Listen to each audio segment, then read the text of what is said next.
Om Purnamadah Purnamidam Purnat Purnamudachyate Purnasya Purnmadaya Purnmeva Vasishyate. So welcome to our Saturday morning session. Today we will take the last two mantras of Valli 2 of Adhyay 1 of Kathopanishad. But before that, we will try to understand a few things in little, depth. Now we discussed in last two sessions that the Atma cannot be understood in a logical way. No reasoning can explain it. It's tarkatit. It cannot be understood with our intellectual prowess. The mind cannot understand it. Then we also saw that the language of paradox has been used to describe Atma. It says it's bigger than the biggest. It also says it is smaller than the smallest. Mahat Mahiyan, that is bigger than the biggest. Anu Aniyan, that is the smaller than the smallest. Then it says that it has no body, asariram. It has no body. Still it provides body to everybody. It is sleeping but still, reaching everywhere. It is sitting in one place but able to reach everywhere. So all this language of paradox we understood. And it further, in the last mantra of 23 of last time we saw that Nayatma Pravachnen Labhyo, that it cannot be understood with somebody explaining you about it. It cannot be understood na meghya na bhavna sruten. Your intellect cannot understand it. You cannot understand with listening to it again and again. So the question arises, how do we understand it? So we will discuss this issue today. How do we understand Atma? And then we will take the last two mantras of this Valli. So first of all, let's consider or let's examine few facts. What is this world? This world is nothing but names and forms. Everything in this world, whether you take a city, you call city Jaipur, Delhi, New York, London, its name and form in the dimension of the city. You take mountains, Alps, Himalayas, Aravallis. This is the name and the form. They give you the form and the name. You take the sun, again, name and the form. You take the moon and the stars, name and the form. You take the earth, name and the form. You take human beings. They are given form in the womb and they are given name after they are born. Name and the form comes into play. You construct a building, it has a form and then you give it a name. You call it shopping mall. You can call it something else. You give a name to an auditorium. So anything which you can see, anything which you can feel, anything which you can smell or taste has a name and form. The sweets and the chocolates, the fish, the birds, all of them invariably have a form and a name. When you investigate different variety of fishes, then different names are given by scientists. Oh, this is, 50 different varieties of fishes here. The birds with slight difference in their form are given different names. The colors, the walls, the houses, the rooms. This is bedroom, this is bathroom, this is kitchen. So name and form is what we call is sansar. Sansar is nothing but the names and the forms. Now, how does this name and form come? This is what we have to understand. Because if Atma provides or Paramatma provides names and forms to everybody, the Paramatma is as Sariri. but it provides names and forms to everybody. How does that happen? I think this is very important. We should understand that. Let's take one or two simple examples, and then we'll take one more example closer to Atma. Let's take the example of gold. You have a ring, you have a lot of gold ornaments. You go in a shop, you will find hundreds of different gold ornaments. There's a ring, there's a bracelet, there's a chain. Now, if you take the gold out of a ring, does it remain ring? It cannot remain ring. It loses its form, it loses its name. Similarly, from the bracelet, if you take the gold out, what will remain? The bracelet will not remain. The name will not remain. The form will not remain. The name and form came from the gold. You take a chain. If you take the gold out of the chain, what will remain? The chain will not remain. The form of the chain will not remain. The name of the chain will not remain. It will disappear. So the presence of the gold gives it name and form. While gold is doing nothing, the goldsmith does everything. But the name and form comes from the gold. As soon as the gold disappears, the names and form do not remain there. Let's take an example of clay. We make different variety of pots with clay. There are, various forms. You go to a, showroom where there are clay pots. There are so many variety of clay pots. There are so many, murtis, so many, statues, so many. Somebody will make pitcher, somebody will make a glass, somebody will make a surai, somebody will make, a deepak. Now, all these names and forms are there, hundreds of them, maybe thousands. If you take the clay out of it, if you take the clay out of the deepak, will it remain deepak? It cannot. It is the clay which does nothing but provides the name and the form.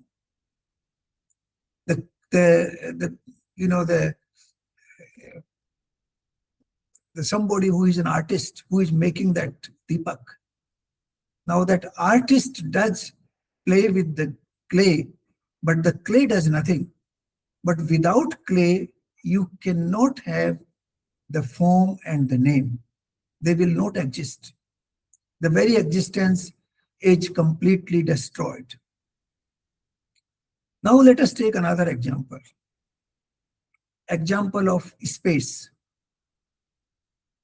Now in the space, we construct a godown, we construct a house, we construct a shopping mall, we construct a toilet, we construct a auditorium, a stadium. Now all these have names and forms.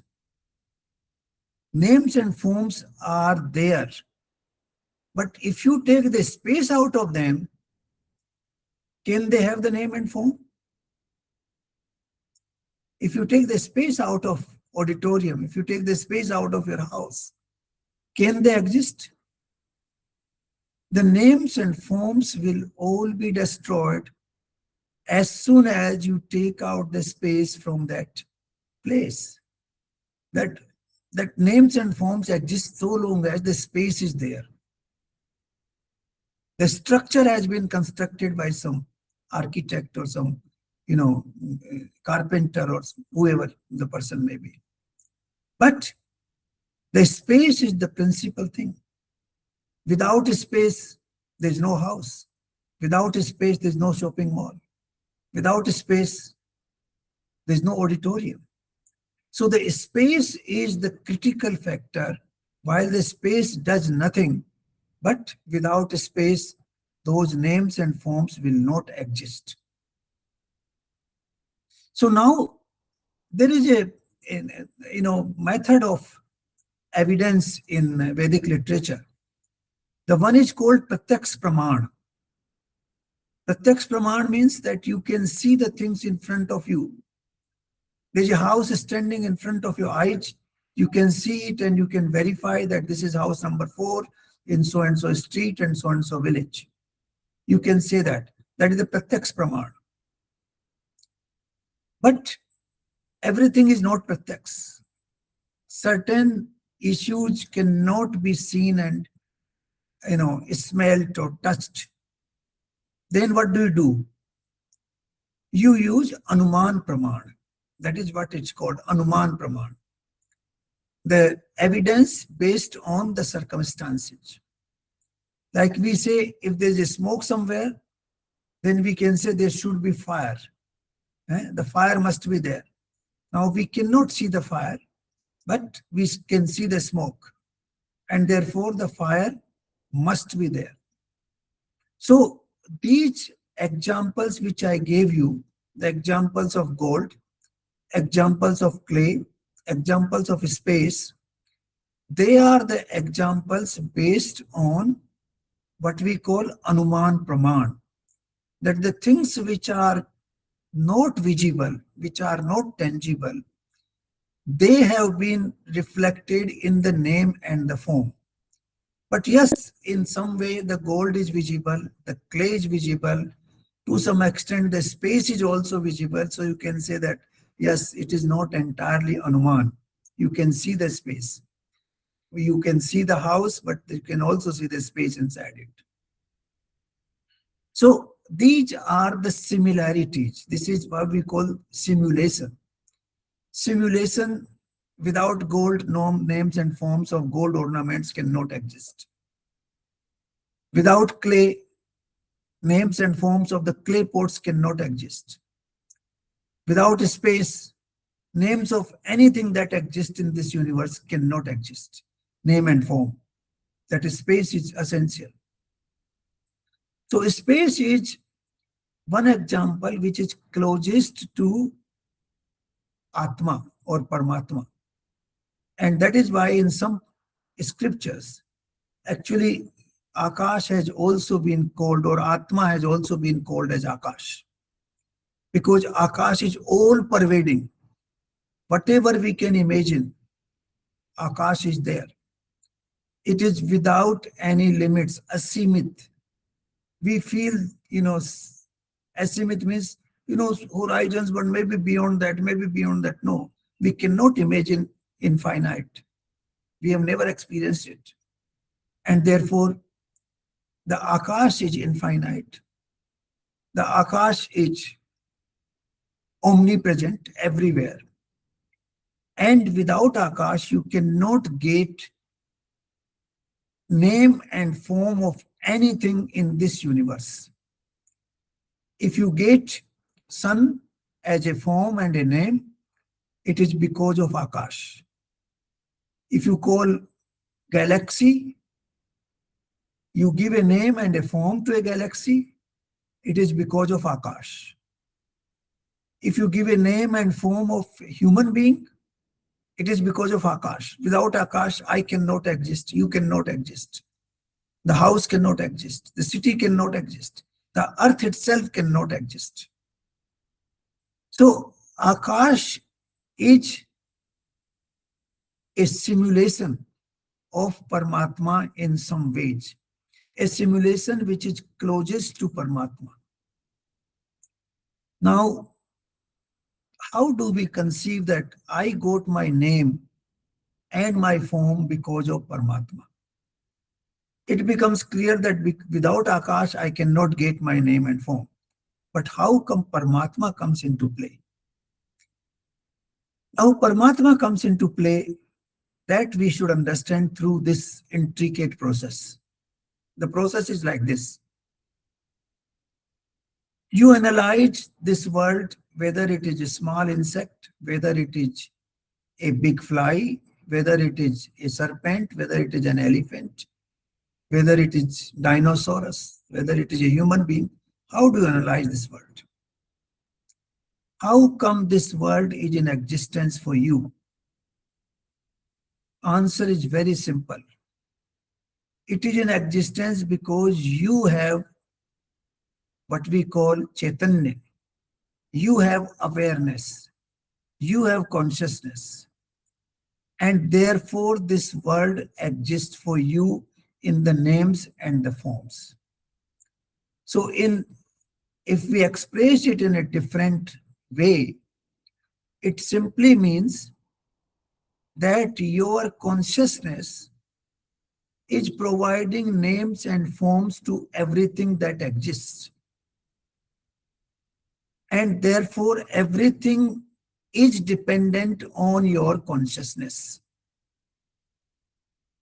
That consciousness has given birth to a small insect, has given birth to a serpent, an elephant, a big city, a big mountain, because with that consciousness alone, you are able to identify an insect, a mountain, a serpent, a human being, a bird.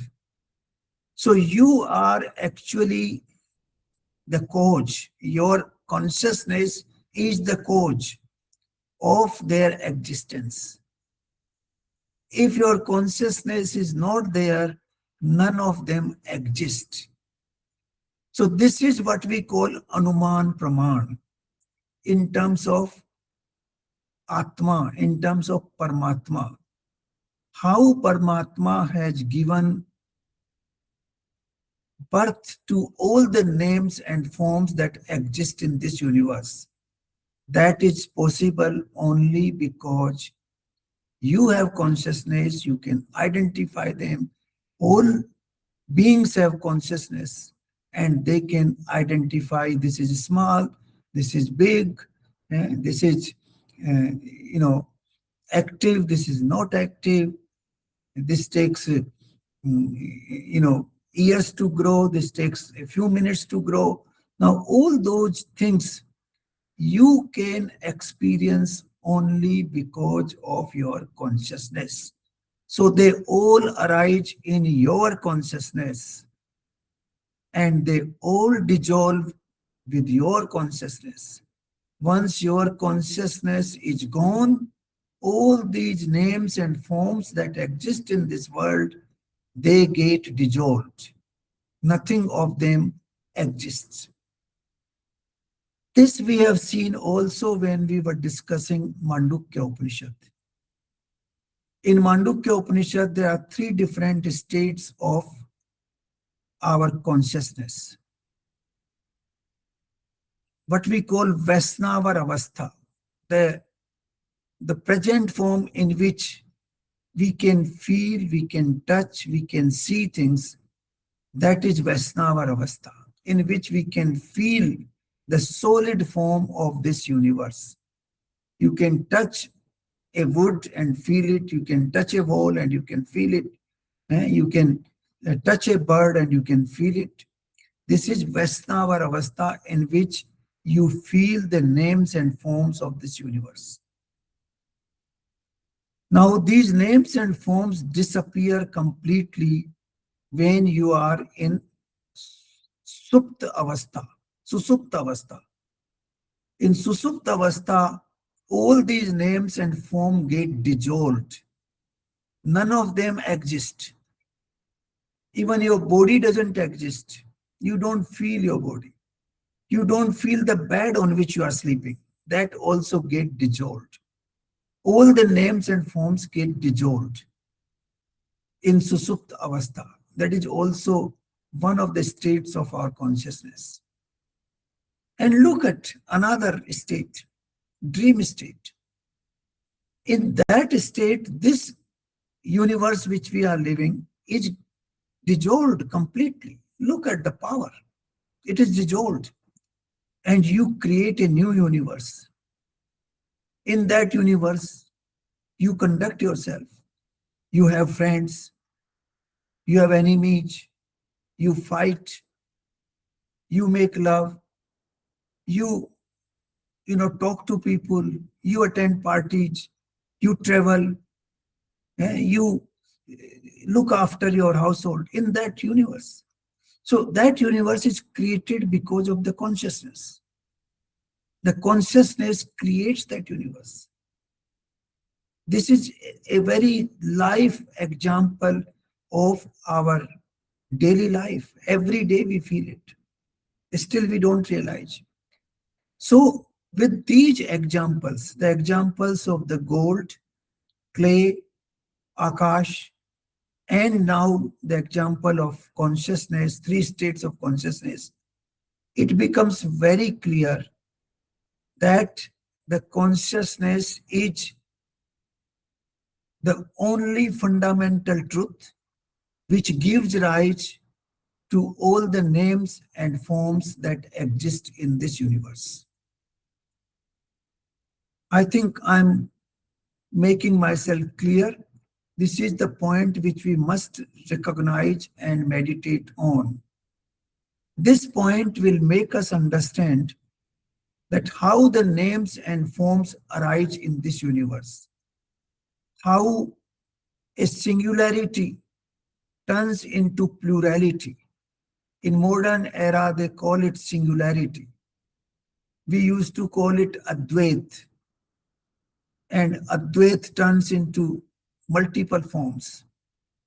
So this Advait, single consciousness, giving birth to billions and trillions of names and forms in this world, is happening every single day, and we are experiencing it. We have to meditate upon it, how my name and form came into being because of that consciousness. As soon as that consciousness leaves my body, my name is dissolved, my form is dissolved. They will say it is mitti, this is absolutely dead. They will call it corpse in English. It is dead corpse. They won't even call it, it is Gauri Shankar Gupta. No, that is not. So it gets dissolved completely into the consciousness from where it arises. So the consciousness is the sole truth from where everything arises. And that is why that consciousness is Anu smaller than the smallest. Mahat Mahiyan, bigger than the biggest. Asariri, because it has no body but gives rise to all the bodies. All this language which has been used in these sutras is based on this truth. This truth, it says the consciousness is sleeping but is still able to reach everywhere. That is what this consciousness is. The space is the closest example which we can feel, Akash. Without Akash, nothing can exist. Akash gives existence to every name and form. And Akash remains completely undisturbed. Whether a building is constructed, it is demolished, another building is constructed. Whether there is a sandstorm there, whether there is rainfall there, whether there is a snowfall there, whether there is sunlight, whether there is moonlight, whether there is a flooding, whether there is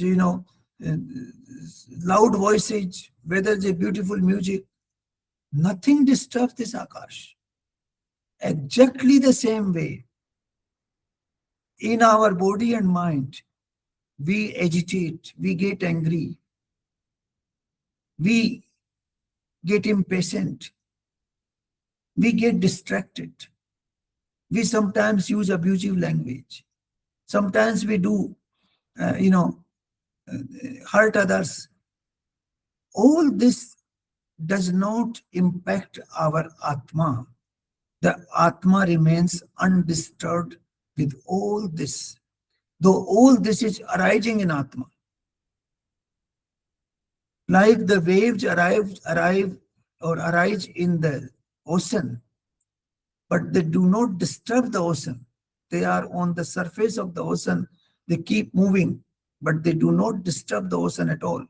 Similarly, all these waves, they keep arising in our body and mind and intellect. But they do not disturb our Atma. The Atma remains unperturbed despite all these waves, all these emotions, all these things which are happening. So this is what we call Anuman Praman to understand the existence of Atma. I think we should meditate on this little bit, and we will understand it very well. Now, the another point which I wanted to take up today before I go to these last two mantras is Vrati. Vrati, we understand. Vrati means some movement happens inside our body-mind complex, BMI, body-mind intellectual complex. That is called Vrati. And when that movement becomes your habit, then it becomes Pravarti. Vrati, Pravarti. That this movement becomes part of your life, then it becomes Pravarti. Now, what is Vrati? Some advertisement come on the TV screen, for example, jewelry. They give beautiful example, the advertisement. And that advertisement creates some waves in your mind. Okay, why not? Why don't I buy this? And that wave is called Vrati. That wave arises because of the combination of your sense organ and mind. With your eyes, you see it. With your ears, you listen to something. And sometimes, for example, if there's a sweet, then you even taste it. So, with the use of our five sense organs of perception, the vratis are getting into our body, in our mind actually. And then they are interacting with our mind and intellect. The vratis are created through what we see, through what we hear, through what we smell, through what we taste, through what we touch. Through these five sense organs, the vratis are created in our mind, and then they start interacting between mind and intellect. That is called vrati. Now, every single event outside happens because of the name and the form. If there is no name and form, no vrati will be created. The origin of vrati is name and the form, which is the world, which is, you see a car, oh, why don't I have this kind of car? So a vrati is created because you saw the car. You saw a beautiful house, immediately you, oh, why don't I have I don't have this kind of house, why don't I have one? So a vrati is created, a desire. You can call it desire later on. Initially it is vrati. It's only a small movement in your, mind through the perception of the senses. So vrati is the combination of what we call vishaya, that is object of your senses. The objects are around. For example, the jewelry is an object, the car is an object, the house is an object, a beautiful person is an object. These objects are there, and these objects are perceived by our senses. And because of that perception, a vrati is created in our mind. And that vrati then leads to a desire. Then a desire is created. And when you keep thinking about that desire, it becomes a will. And then the will leads to an action, and action becomes your life. So vratis are actually the foundation of your life. All the karmas which you do in your existence, it starts with a vrati. And the vratis take their origin because of the names and forms that you see in the world through your sense organs. And then that perception is stored in your mind, which creates a vrati. And then if you keep thinking about and you convert that vrati in your regular, conduct, then it becomes pravarti. It becomes your, tendency, your habit. You keep repeating it again and again.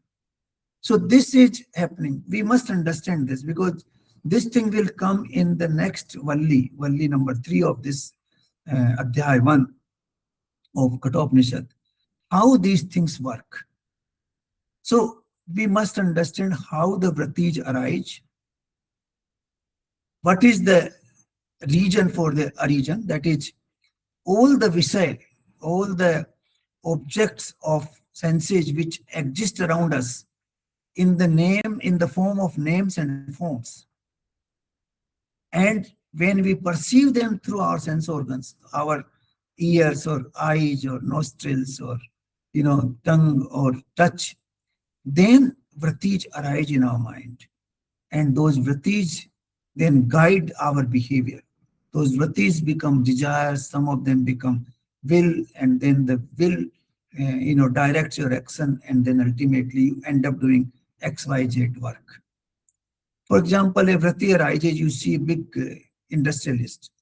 You meet him, you are impressed. A vrati arises in your mind. Oh, and then you get a desire. Why not I become an industrialist? So you get that desire.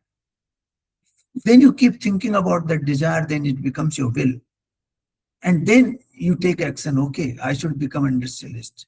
Let me come out with IPO. Let me start, register a company. Let me, bring this machinery and technology for production. So all that happens this way. So vrati is very important.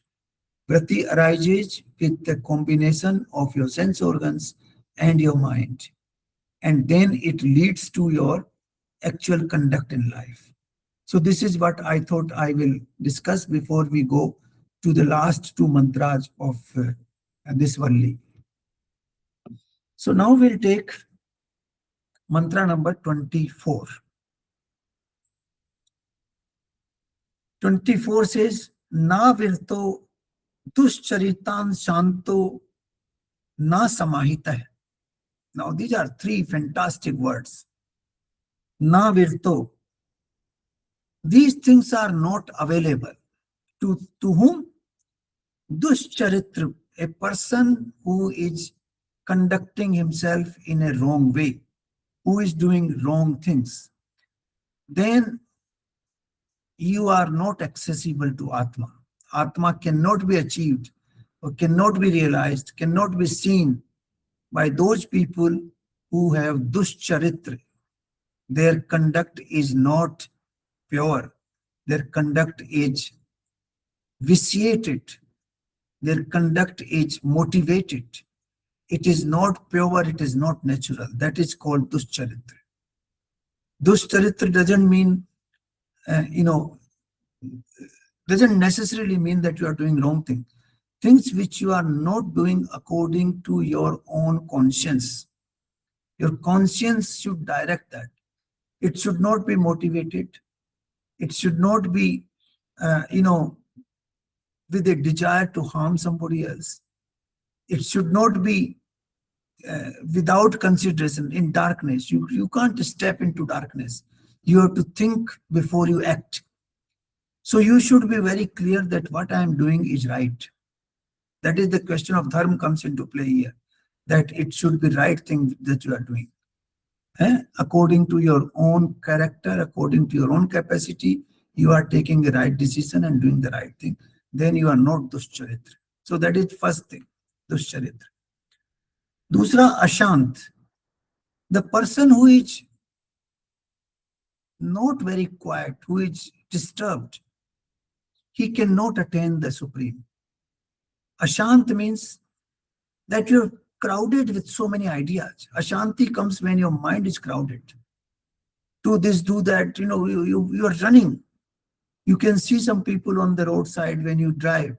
Some people are so, agitated inside that they don't know where to stop, what to stop. They turn here, there. You see all these two-wheeler guys, they find little space here and there. The mind is agitated completely.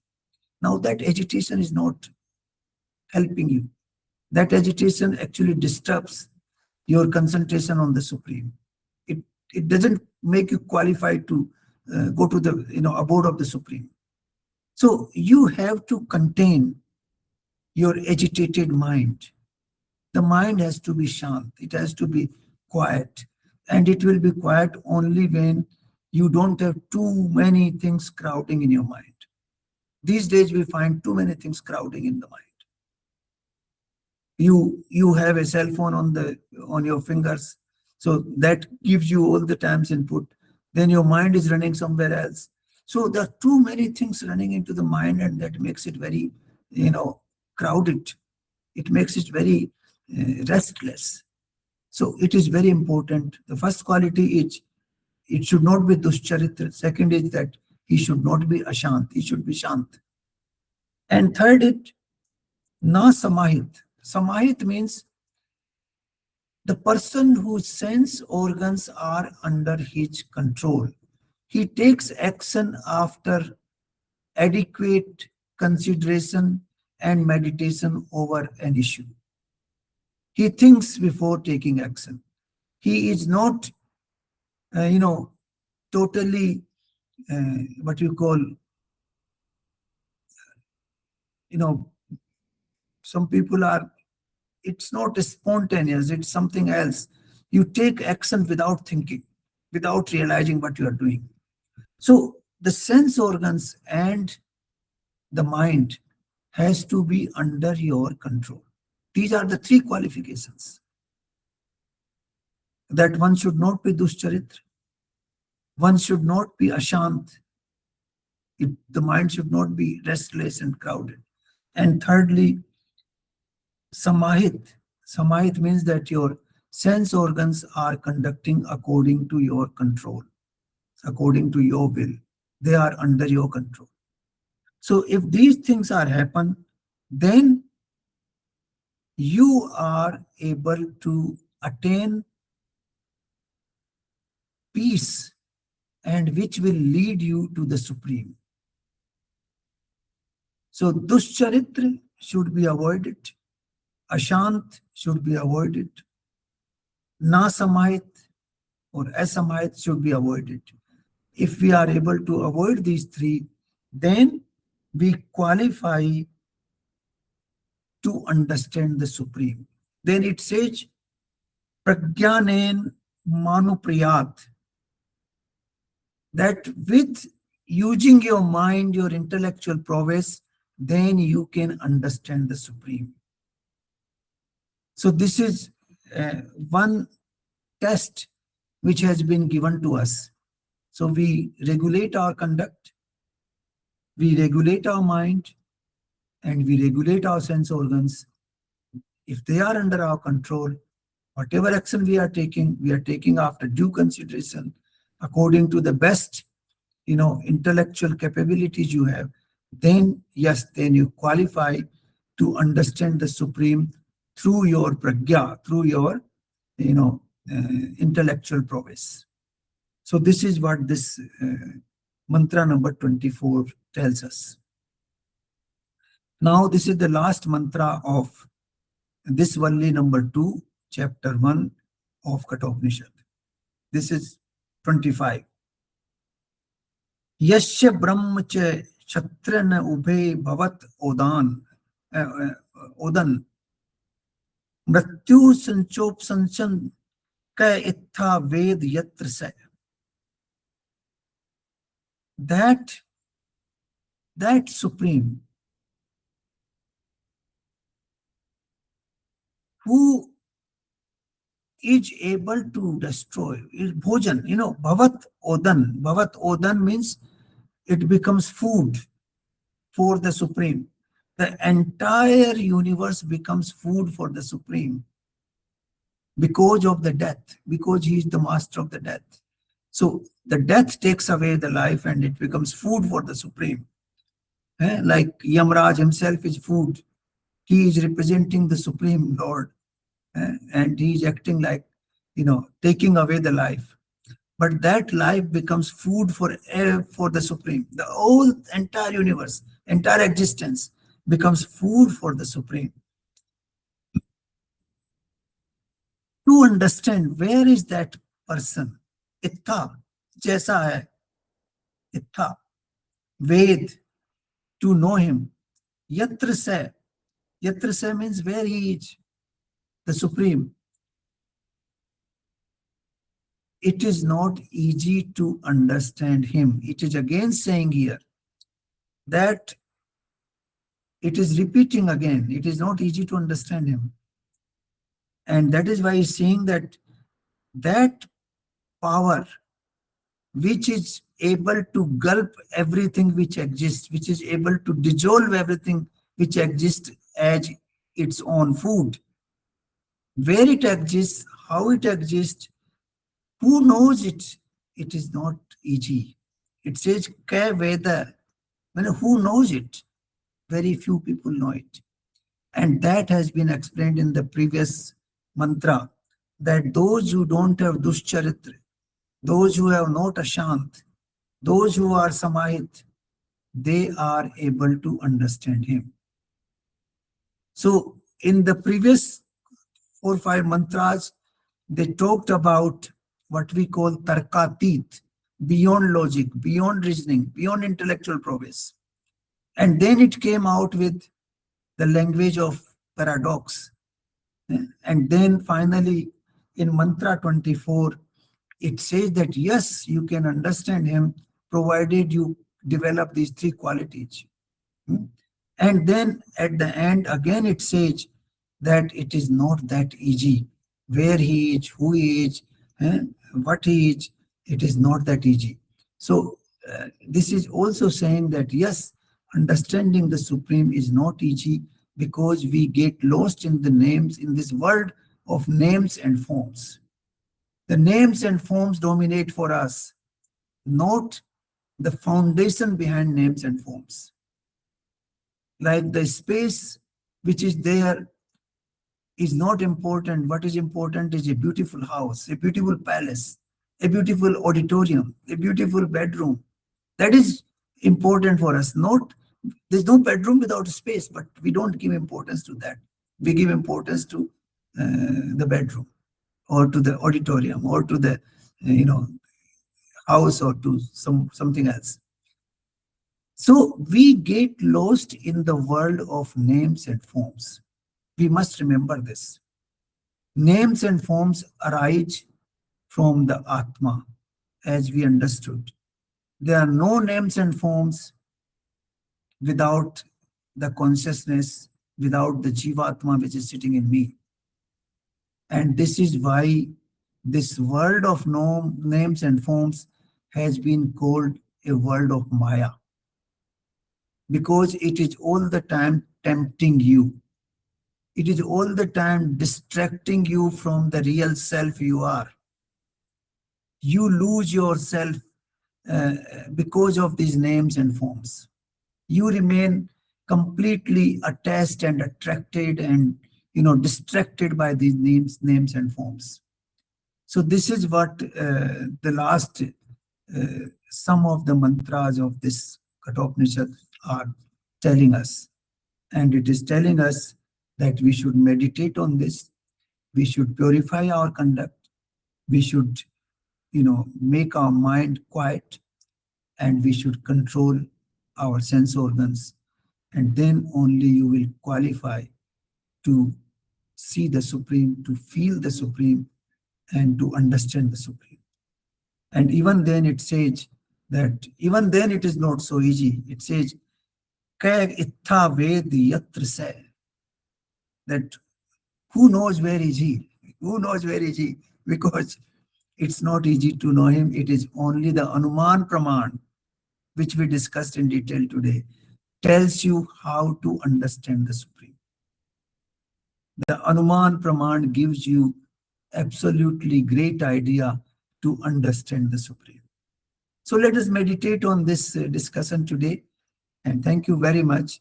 Now, I would also like to mention that I will be traveling for the next 2 months, little more than 2 months, and then we will reorganize our sessions in certain ways, how and when it would be possible.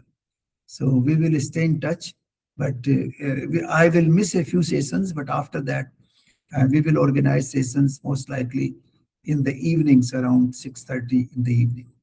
Thank you very much.